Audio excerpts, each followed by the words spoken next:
لكن هو الله ربي ولا أشرك بربي أحدا ولولا إذ دخلت جنتك قلت ما شاء الله لا قوة إلا بالله إن ترني أنا أقل منك مالا وولدا فعسى ربي أن يؤتيني خيرا من جنتك ويرسل عليها حسبانا من السماء فتصبح صعيدا زلقا أو يصبح ماؤها غورا فلن تستطيع له طلبا وأحيط بثمره فأصبح يقلب كفيه على ما أنفق فيها وهي خاوية على عروشها ويقول يا ليتني لم أشرك بربي أحدا।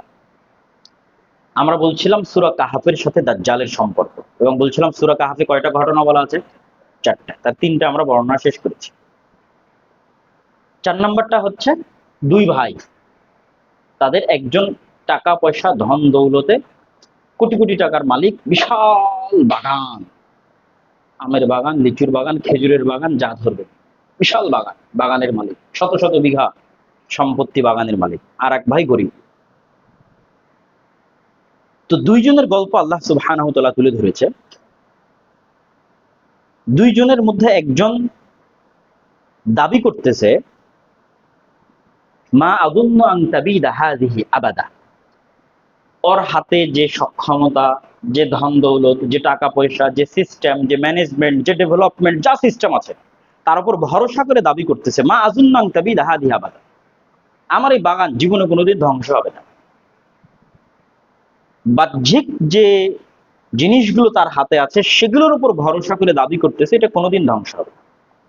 ওমা আযুন্নু সাআতা কায়িমা, আর কিয়ামত হওয়ার কোনো সম্ভাবনা আমি দেখি না। তখন তার ভাই তাকে বলতেছে, অথবা তার বন্ধু তাকে বলতেছে, আকাফারতা বিল্লাযী খালাকাক, তুমি কি ওই আল্লাহর শক্তিকে চ্যালেঞ্জ করছো যে তোমাকে মাটি থেকে সৃষ্টি করেছে, তারপরে শুক্রকীট থেকে সৃষ্টি করেছে, তারপর তোমাকে মানুষ বানিয়েছে? তবে তুমি চ্যালেঞ্জ করলো আমি, আমার নিকটে হুয়াল্লাহু রাব্বি লা উশরিকু বিরাব্বি আহাদা, তিনি আমার প্রতিপালক, আমি পূর্ণ তারই উপর আস্থা রাখি এবং তার সাথে আমি কাউকে শরীক করতে পারি না। এবং ওকে নসিহত করে বলছে, তুমি যদি এইভাবে না বলে, যেভাবে বললা যে আমার যা ক্ষমতা, ধন দৌলত যা আছে কোনোদিন ধ্বংস হবে, এভাবে না বলে যদি এভাবে বলতা মাশা আল্লাহ, আল্লাহ যা চেয়েছেন তা আমার জন্য দিয়েছেন, লা হাওলা ওয়ালা কুওয়াতা ইল্লা বিল্লাহ, আসমান এবং জমিনে কোনো কিছুর, নাথিং, এমন কিছু নাই যার কোনো ক্ষমতা আছে আল্লাহর ক্ষমতা ব্যতীত। আসমান এবং জমিনে এমন কিছু নাই যার শূন্য পরিমাণ ক্ষমতা আছে আল্লাহর ক্ষমতা ব্যতীত, কিছুই নেই। মানে একটা পারমাণবিক বমেরও কোনো ক্ষমতা নাই আল্লাহর ক্ষমতা ব্যতীত, একটা রাজা বাদশারও কোনো ক্ষমতা নাই আল্লাহর ক্ষমতা ব্যতীত, একজন শক্তিশালী মানুষের দেহেরও কোনো ক্ষমতা নাই আল্লাহর ক্ষমতা ব্যতীত। মানে ক্ষমতাকে মাইনাস করে দেওয়া হয়েছে, জিরো, ইল্লা বিল্লাহ, আল্লাহর ক্ষমতা ছাড়া। যদি এটা বলতে তাহলে কতই না ভালো হতো। ওই ব্যক্তিকে উপদেশ দিচ্ছে এবং সে তাকে আরো এটা বলতেছে যে আল্লাহ চাইলে মাটির নিচের পানিকে এমন ভাবে হারিয়ে দিবে যে তোমার এই বাগান আবাদ করার মতো মাটির নিচের পানি পাবা না। আল্লাহ চাইলে আকাশ থেকে এমন ভাবে মেঘকে দূরে করে দিবে যে বৃষ্টি বর্ষণ হওয়ার মতো মেঘ আর খুঁজে পাওয়া যাবে না। তারপরে আল্লাহ সুবহানাহু ওয়া তাআলা এক রাতে ওই ব্যক্তির বাগানকে ধ্বংস করে দিলেন। সকালবেলা ঘুম থেকে উঠে দেখছে যে বাগান নাই, ধ্বংস। তখন আফসোস করে বলছে ইয়া লাইতানি লাম উশরিক বিরাব্বি আহাদা, আফসোস যদি আমার প্রতিপালকের সাথে আমি শিরক না করতাম। হ্যাঁ, শিরক কি করলো আমাকে এটা দেখা। আমরা শিরক মানে বুঝি কোন একটা মূর্তির কাছে গিয়ে মাথা নত করা, আমরা শিরক মানে বুঝি কোন একটা কবরের কাছে গিয়ে মাথা নত করা, আমরা শিরক মানে বুঝি গলায় তাবিজ কবজ লাগানো। এই লোকটা শিরক কি করলো? এই লোকটা যে শিরক করেছে, ওই শিরকে যে আমরা সবাই ডুবে আছি সেটা কিন্তু আমরা জানি না। সেটা যে দুনিয়াবি আসবাবের উপর ভরসা করা। সে কোনো মূর্তির কাছেও যায়নি, কোনো কবরেও যায়নি, কিন্তু তার দুনিয়াবি যে আসবাব গুলো আছে, ধন দৌলত, টাকা পয়সা, ক্ষমতা, সেটার উপর ভরসা করে ফেলেছিল। এটাই শিরক। আর এই জিনিসটাই আল্লাহ সুবহানাহু ওয়া তাআলা মুসা আলাইহিস সালাতু ওয়াস সালামকে শিখিয়েছে। লাঠিকে কেন সাপ বানাতে হবে আমাকে বলেন। আল্লাহ সুবহানাহু ওয়া তাআলা অন্য কোনো মুজিজা মুসা আলাইহিস সালাতু ওয়াস সালামকে দিতে পারতেন, কিন্তু মুসা আলাইহিস সালামের আল্লাহ ভরসা পিক সর্বোচ্চ পর্যায়ে নিয়ে যাওয়ার জন্য, মানে মুসা আলাইহিস সালামকে এমন কিছু ঘটনা ঘটাবেন যেখানে আল্লাহ ভরসার সর্বোচ্চ স্থান লাগবে, এখানে চুল পরিমাণ কমতি থাকলে হবে না। এমন কিছু ঘটনা মুসা আলাইহিস সালামের হাত দিয়ে ঘটবে। তাহলে আল্লাহ ভরসার সর্বোচ্চ স্তরে নিয়ে যাওয়ার জন্য মুসা আলাইহিস সালামের হাতের থাকা লাঠি কালা দিয়ে শুধু মুসা লাঠিকে কি করো, তো বলে আমি তো লাঠি দিয়ে গর্ত থাকলে লাফ দিয়ে বার হয়ে যাই, আকাশে যদি গাছপালা থাকে, এই মাটিতে যদি গাছপালা থাকে তাহলে লাঠি দিয়ে ভেঙে পারি। তাহলে এগুলো হচ্ছে লাঠির দুনিয়াবি ব্যবহার। এবার আল্লাহ দেখাচ্ছে তোমরা চোখে যা দেখো বাস্তবে সবসময় তা হবে তা নয়। মুসাকে শিখাচ্ছে তুমি চোখে দেখছো যে এই লাঠি দিয়ে তুমি লাফ দিয়ে পার হয়ে যাও, চোখে দেখছো যে এই লাঠি দিয়ে তুমি গাছ থেকে পাতা পড়ো, এবার আমি এই লাঠিকে এমন কিছু বানিয়ে দিব যে তোমরা চোখে যা দেখো আসলে কিছুই না। লাঠির সাথে সাথে সাপ হয়ে গেল, মুসা আলাইহিস সালাম ভয় পেয়ে গেল। ওই সমস্ত জাদুকরদের রশির যে সাপগুলো ছিল সেগুলো ছিল জাদুর সাপ, আর মুসার লাঠির যে সাপ হয়েছে এটা বাস্তব সাপ। মানে ঠিক একটা বাস্তব সাপ যেমন হয় তেমন। তো আল্লাহর পক্ষে লাঠিকে বাস্তব সাপ পরিণত করা সম্ভব? সম্ভব। কিভাবে সম্ভব? আজকের যুগের সফটওয়্যারে আছে কোডিং সিস্টেম। আমরা ওই ভাইয়ের একটা ওয়েবসাইট আর একজনের একটা ওয়েবসাইট, প্রত্যেকটা ওয়েবসাইটের দৃশ্য ভিন্ন, কিন্তু সবগুলোতে সেম কোড ব্যবহার করা হয়েছে। কোডে একটু চেঞ্জ করে দিয়েছে, ওয়েবসাইট ভিন্ন হয়ে গেছে। একই মোবাইলে আপনি লাইট ব্যবহার করতেছেন, কল দিচ্ছেন, ভিডিও দেখতেছেন, কোড একটু চেঞ্জ করে দিয়েছেন, একই মোবাইলে 100 রকমের কাজ হচ্ছে। তো আপনি মানুষের ডিএনএ বের করেন, আর গাছের ডিএনএ বের করেন, আর লাঠির ডিএনএ বের করেন, বিজ্ঞানীরা বলতেছে সব শেষে গিয়ে সব এক, কমন, অসংখ্য কিছু কমন। আল্লাহ কেন বারবার বলতেছে আমি ওদেরকে বানর বানিয়ে দিয়েছি? আল্লাহ কেন, রাসূল কেন বলছে আমার উম্মতের একটা অংশ বানর এবং শুকুর হবে? কেন মানুষের ডিএনএ এর সাথে বানর আর শুকুরের ডিএনএ 98% মিল। তো যেমন একটা কেউ যখন ওয়েব ডেভেলপার যখন কোডিং এ হালকা চেঞ্জ করে দেয়, সিস্টেম ভিন্ন হয়ে যায়।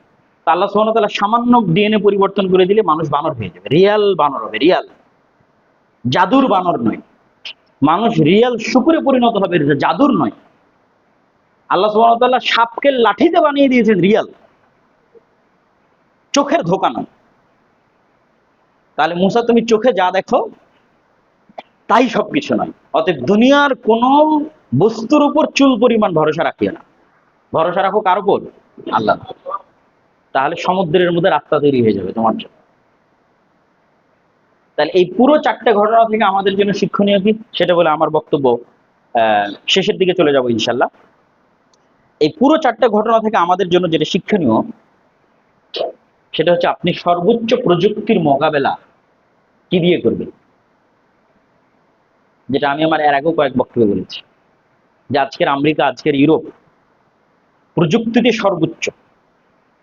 তাহলে মুসলমানরা কি করবে? অবশ্যই মুসলমানরাও চেষ্টা করবে যে তারাও প্রযুক্তিতে সর্বোচ্চ হোক, কিন্তু মুসলমানদের কাছে আরেকটা অস্ত্র আছে যেটা প্রযুক্তির চেয়ে শক্তিশালী। যেমন দাজ্জাল পৃথিবীর এমন সবচেয়ে বড় ফিতনা, যা ফিতনা অতীতে আর আগে আসেনি। অতীতের নবীদের মজেজা কি মনে হবে বিশাল বড় মজেজা। মুসা আলাইহিস সালাম, ঈসা আলাইহিস সালাম মৃতকে জীবিত করে দেয়, অন্ধকে চক্ষুষ্মান করে দেয়। তাহলে কোরআন কি? কোরআন এগুলো সবগুলোর চেয়ে পাওয়ারফুল। কোরআন মোকাবেলা করবে, কোরআনকে দিয়ে মানুষ মোকাবেলা করবে দাজ্জালকে। কোরআন সবচেয়ে পাওয়ারফুল। সেটা কিভাবে? একজন ব্যক্তি দাজ্জালকে বলবে তুমি মিথ্যুক, রাসূলুল্লাহর হাদিস। দাজ্জাল ওর মৃত আত্মীয় স্বজনকে জীবিত করে দেখাবে, তাও তার ঈমান পরিবর্তন হবে না। এবার অকি চিড়ে ফেড়ে টুকরো টুকরো করে অকি আবার জীবিত করে বলবে যে এবার দেখ তোকেই মেরেছিলাম এবং তোকেই আবার জীবিত করলাম, মানুষজনকেও দেখাবে। তখন ওর ঈমান আরো মজবুত হয়ে যাবে। আরো মজবুত হয়ে যাবে, আমি তো আরো 100 বার কসম করে বলছি তুই দাজ্জাল, মৃত্যু, তুই রব বা ইলাহ হওয়ার কোনো সম্ভাবনা নেই।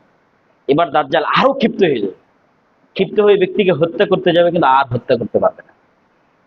তাহলে দাজ্জালের সর্বোচ্চ শক্তির বিপরীতে সর্বোচ্চ ঈমান বিজয় লাভ করলো। আর ফেরাউনের সর্বোচ্চ শক্তি কি ছিল না ফেরাউনের কাছে, ফেরাউনের সকল শক্তির বিপরীতে মুসার আল্লাহ ভরসা বিজয় লাভ করলো। এটাই হচ্ছে এই সূরা কাহাফ থেকে মুসলমানদের জন্য শিক্ষা, দাজ্জালের ফিতনা মোকাবেলা করার জন্য মুসলমানদের শিক্ষা, আধুনিক যুগের সর্বোচ্চ প্রযুক্তি মুসলমানেরা মোকাবেলা করবে তার শিক্ষা। যে তোমরা হতাশ অবস্থায় আছো। আল্লাহ কত ঘটনা কোরআনে বর্ণনা করেছে তোমাদের জন্য। মুসলমানের মুখের আওয়াজে, যে মুসলমান যদি মুখ দিয়ে উচ্চারণ করে বিসমিল্লাহ, অথবা মুসলমান যদি মুখ দিয়ে উচ্চারণ করে আল্লাহু আকবার, আল্লাহ নবী বলছে শেষ জামানায় শহর বিজয় হবে শুধু আল্লাহু আকবার দিয়ে। তো মুসলমানকে এই বিশ্বাস রাখতে হবে যে সে যদি আল্লাহর উপর পূর্ণ আস্থা নিয়ে সামনে আগায়, সে যদি বিসমিল্লাহ বলে, আল্লাহু আকবার বলে, তো পারমাণবিক বমকে আল্লাহ পানি বানিয়ে দিতে পারে। আল্লাহ লাঠিকে সাপ বানাইছে না? সব সেম, মানে সবকিছু গোড়ায় গিয়ে সেম, জাস্ট আল্লাহর আদেশের অপেক্ষা। কিন্তু সেই আস্থা, সেই ইমান মুসলমানদের নাই। ওটাই মুসলমানদের সম্পদ। মুসলমানদেরকে ওই জিনিসটাই বাড়াতে হবে। তো আল্লাহ সুবহানাহু ওয়া তাআলা আমাদের সকলকে এই ঘটনাগুলো থেকে, সূরা কাহাফ থেকে, এবং আল্লাহ সুবহানাহু ওয়া তাআলা যে ইতিহাসগুলো তুলে ধরেছে কোরআনের বিভিন্ন জায়গায়, সেগুলো থেকে আমাদের শিক্ষা নিয়ে আল্লাহর শক্তি, আল্লাহর ক্ষমতা, আল্লাহর পাওয়ারের উপর পূর্ণ আস্থা। এবং দুনিয়াতে যা শক্তি, যা ক্ষমতা আমরা দেখতেছি, এগুলো আসলে আল্লাহ সুবহানাহু ওয়া তাআলার শক্তি ক্ষমতার সামনে কিছুই নয়। ওই রকম ঈমানওয়ালা মানুষ তৈরি হচ্ছে না, এজন্য পরিবর্তন হচ্ছে না। এজন্য আল্লামা ইকবাল বলেছে যে এই যুগের একজন ইব্রাহিম লাগবে। এই দৌর আপনি ইব্রাহিম কি তালাশ মে, যে ইব্রাহিমের মতো আল্লাহকে চিনবে, আল্লাহর উপর ভরসা করবে, বিশ্বাস স্থাপন রাখবে, এরকম একজন মানুষ দরকার। তাহলে মুসলমানদের অবস্থা পরিবর্তন হয়ে যাবে। কেন সবাই তো দুনিয়াবী আসবাবের উপর ভরসা করে আছে, আর দুনিয়াবী আসবাবের উপর ভরসা করে দুনিয়াবী শক্তিকে ভয় পাচ্ছে, এবং দুনিয়াবী শক্তিকে ভয় পেয়ে তার ইমানকে, আল্লাহর উপর ভরসাকে দুর্বল করে দিচ্ছে, এবং নিজের দিন, নিজের কোরআন এবং নিজের নবীর উপর আস্থা কমিয়ে ফেলতে। তো আল্লাহ সুবহানাহু ওয়া তাআলা আমাদের সকলকে এই ঘটনাগুলো থেকে শিক্ষা অর্জন করার, এবং আমাদের এই জন্য রাসূল সাল্লাল্লাহু আলাইহি ওয়াসাল্লাম বারবার বলছে যে কেন, আর রাসূল বারবার বলছে যে কলবকে, তোমাদের তাকওয়ার মূল ভিত্তিস্থল কলব, সারা শরীর ঠিক হয়ে যাবে কলব। এগুলো একটা জিনিসও কিন্তু বাহ্যিক অবস্থার সাথে সম্পৃক্ত নয়, সব মানুষের হৃদয়ের সাথে সম্পৃক্ত। যে আপনার হৃদয়ে কি পরিবর্তন তৈরি হচ্ছে, আপনি আল্লাহকে কেমন ভাবে চিনছেন, কেমন ভাবে দেখছেন, এবং সেটার প্রতি আস্থা এবং বিশ্বাস আপনার অন্তরে কেমন ভাবে তৈরি হচ্ছে। এই জন্য আল্লাহ পবিত্র কোরআনে বারবার বলেছে যে সেই সফল মান আতা বিকলবিন সালিম, বিশুদ্ধ হৃদয় নিয়ে, মানে আল্লাহর উপর ঈমান, আস্থা এবং ভরসার বিশুদ্ধ হৃদয় নিয়ে যে উপস্থিত হবে, সেই মুক্তি পাবে। নাহলে ওই যে দুনিয়াবী আসবাবের উপর ভরসা শিরক বানায় দেওয়া হলো সূরা কাহফে, আমরা তো এখনই আলোচনা করলাম। তাহলে এটা স্বচ্ছ পরিষ্কার হৃদয় নয়। নাফসে মুতমাইন্নাহ, ইয়া আইয়াতুহান নাফসুল মুতমাইন্নাহ ইরজিই ইলা রাব্বিক রাদিয়াতাম মারদিয়া। আল্লাহর ফয়সালা, আল্লাহর ক্ষমতা, সবকিছুর উপর প্রশান্ত হৃদয়। এই জন্য আমাদের হৃদয় বা আমাদের নাফস, এটাকে সংশোধন করা এবং এই বিষয়গুলো নিয়ে কাজ করা, আল্লাহ সুবহানাহু ওয়া তাআলার গুণাবলী সম্পর্কে জ্ঞান অর্জন করা, এবং সেই গুণাবলীগুলো নিজেদের উপর প্রয়োগ করার চেষ্টা করা। যেমন আল্লাহ সুবহানাহু ওয়া তাআলা গফুর, ক্ষমাশীল, তা আপনিও আল্লাহর কাছে ক্ষমা চান, তাহলে আপনি এমনি ক্ষমা পাবেন? আপনাকেও শিখতে হবে যে আপনি মানুষকে ক্ষমা করতে পারেন।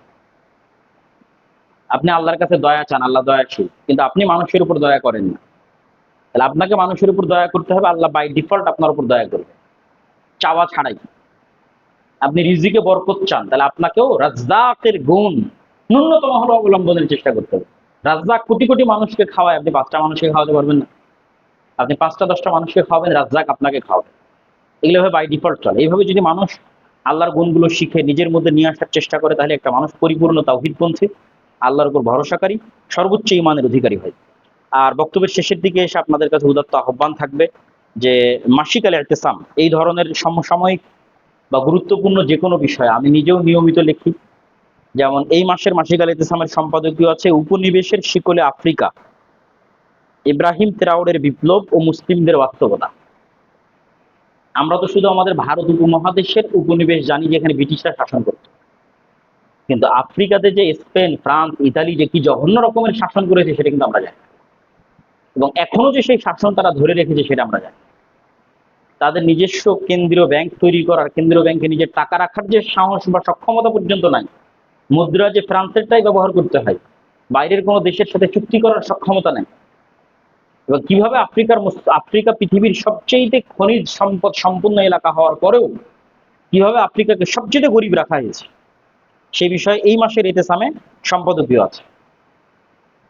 এবং যে আলোচনা আজকে করলাম এই আলোচনারও একটা ধারাবাহিক লেখনী চলমান আছে, আর দাওয়া ইলাল্লাহ ঈশা আল্লাহর পথে নামে, যেখানে আল্লাহ সুবহানাহু ওয়া তাআলার নাম, গুণাবলী, পরিচয়, আল্লাহর প্রতি আস্থা, বিশ্বাস, ঈমান, যে বিষয়গুলোতে মুসলমানদের দুর্বলতা, সেগুলোর বিষয়ে ধারাবাহিক লেখনী আসতেছে। অতএব আপনাদের কাছে যত আহ্বান থাকবে, আমি জানি না এই মসজিদে মাসিকালে ইতিসাম আসে কিনা, না আসলে নিবেন, এবং মসজিদের দায়িত্বশীল যারা আছে তারা নেওয়ার চেষ্টা করবেন, শিক্ষিত মানুষ যারা আছে তাদেরকে পড়ানোর জন্য দত্ত আহ্বান জানাবেন। আল্লাহ সুবহানাহু ওয়া তাআলা আমাদের সকলকে কবুল করুক। আল্লাহুম্মা আমিন। ইয়া আইয়ুহাল্লাযীনা আমানু সাল্লু আলাইহি ওয়া সাল্লিমু তাসলিমা। আল্লাহুম্মা সাল্লি আলা মুহাম্মাদিন ওয়া আলা আলি মুহাম্মাদ কামা সাল্লাইতা আলা ইব্রাহিম ওয়া আলা আলি ইব্রাহিম ইন্নাকা হামিদুম মাজিদ। আল্লাহুম্মা বারিক আলা মুহাম্মাদিন ওয়া আলা আলি মুহাম্মাদ কামা বারাকতা আলা ইব্রাহিম ওয়া আলা আলি ইব্রাহিম ইন্নাকা হামিদুম মাজিদ। ربنا ظلمنا أنفسنا وإن لم تغفر لنا وترحمنا لنكونن من الخاسرين. ربنا ظلمنا أنفسنا وإن لم تغفر لنا وترحمنا لنكونن من الخاسرين. ربنا ظلمنا أنفسنا وإن لم تغفر لنا وترحمنا لنكونن من الخاسرين. ربنا آتنا في الدنيا حسنة وفي الآخرة حسنة وقنا عذاب النار. ربنا آتنا في الدنيا حسنة وفي الآخرة حسنة وقنا عذاب النار. ربنا آتنا في الدنيا حسنة وفي الآخرة حسنة وقنا عذاب النار. رب ارحمهما كما ربياني صغيرا. رب ارحمهما كما ربياني صغيرا. اللهم اغفر المسلمين المؤمنين المظلومين المجاهدين في فلسطين. اللهم اغفر المؤمنين المسلمين المظلومين المجاهدين في فلسطين. اللهم اغفر المؤمنين المسلمين المظلومين المجاهدين في فلسطين. اللهم اغفر اليهود والنصارى والكفرة والمشركين. اللهم اغفر اليهود والنصارى والكفرة والمشركين. اللهم اغفر اليهود والنصارى والكفرة والمشركين. سبحان ربك رب العزة عما يصفون وسلام على المرسلين والحمد لله رب العالمين.